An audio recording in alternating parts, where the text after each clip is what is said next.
é o seguinte: avanços no cessar-fogo, no acordo de cessar-fogo entre Ucrânia e Rússia com intermediação de Donald Trump dos Estados Unidos.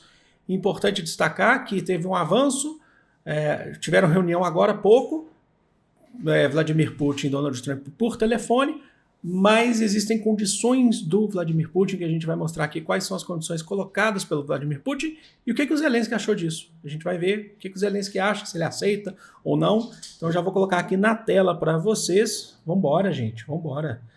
Então assim, a gente tem... O que está acontecendo? Vambora. Vídeo rápido, tá? Direto ao ponto aqui para vocês. Os avanços da reunião entre Donald Trump e Vladimir Putin para discutir o cessar-fogo, como eu falei. Esse cessar-fogo ele tem como prioridade o fim da guerra, mas é um cessar-fogo inicial de 30 dias, podendo se estender, tá? Podendo ter mais dias aí, dependendo. E a primeira parte desse cessar-fogo seria o fim imediato dos ataques russos às estações de geração de energia e infraestrutura ucraniana. Isso foi muito bem recebido pelo Zelensky, tá? Porque você está tendo uma crise energética e de estrutura na Ucrânia por conta dos ataques russos. A Ucrânia vem perdendo esse conflito. Depois daquela reunião com o Trump, por mais que depois você tenha tido reuniões na Arábia Saudita, com a ideia da Ucrânia aceitar o cessar-fogo, depois ceder as terras raras para os Estados Unidos, né, com os minerais raros. Porém, que é um ponto importante, a Rússia também tem conseguido avanços militares importantes. Por exemplo, acabou de retomar a região de Kursk, que era uma região que era a única região que a Ucrânia tinha conseguido pegar da Rússia. A Rússia retomou, conseguiu empurrar a Ucrânia para o seu território e não perdeu mais territórios dentro da Ucrânia.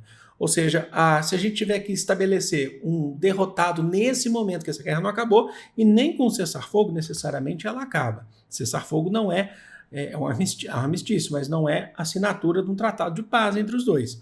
Mas se a gente tiver que escolher um derrotado, do ponto de vista militar é a Ucrânia. Do ponto de vista político, até então tem sido a Ucrânia também. Tá bom?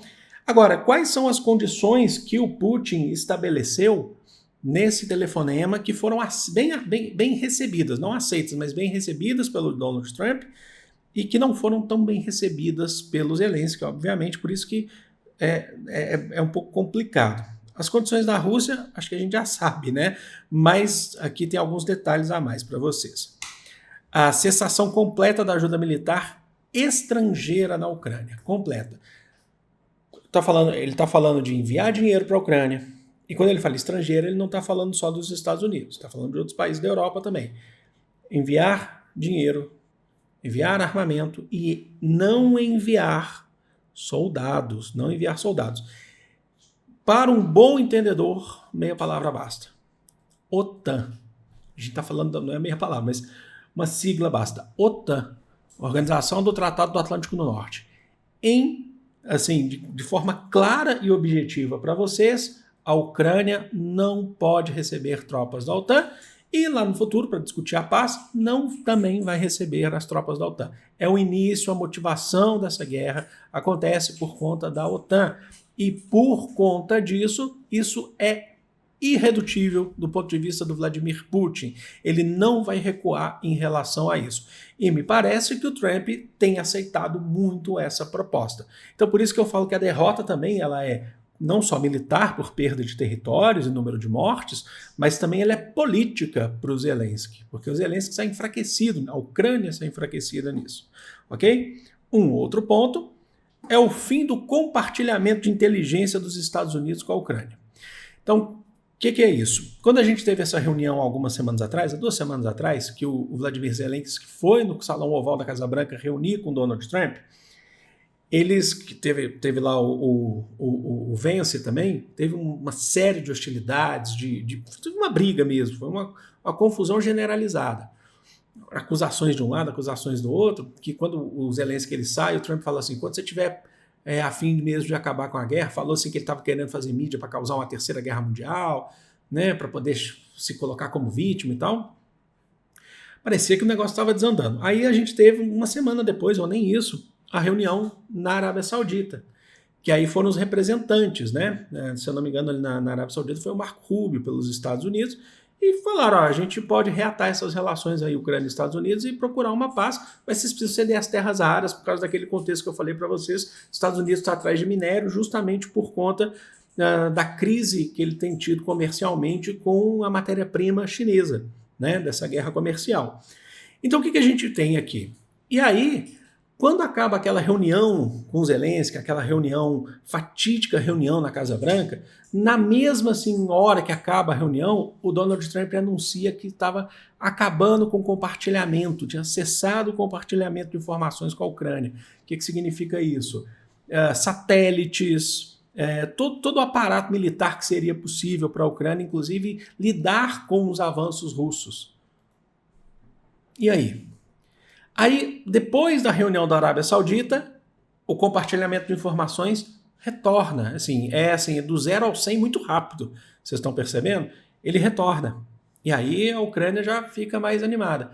Agora, com essas condições do Putin, o Putin percebeu nessas reuniões que o Trump ele não faz cera.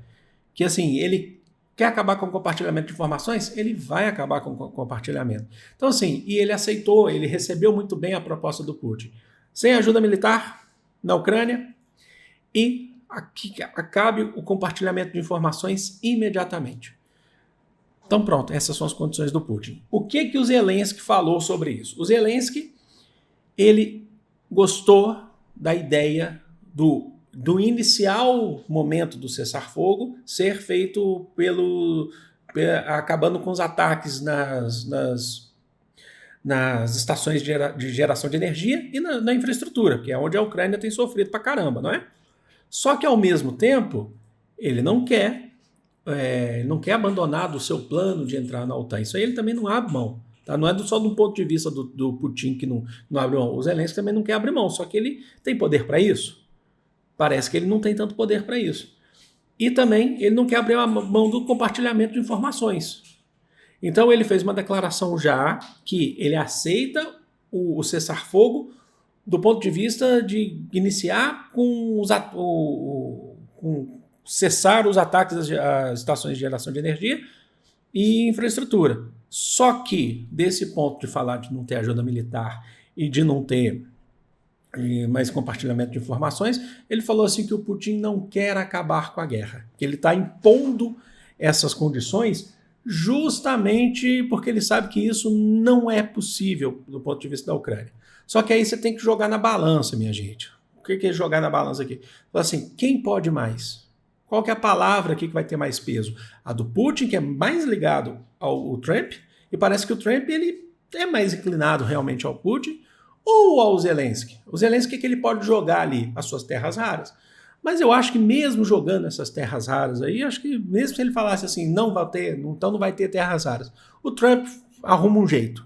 O Trump fala, então não vai ter, então a gente deixa a Rússia atacando. Então assim, tá encurralado. Se tiver que achar um derrotado nesse momento, até agora, nesses anos de conflito que a gente está tendo, é a Ucrânia, é o Zelensky, né?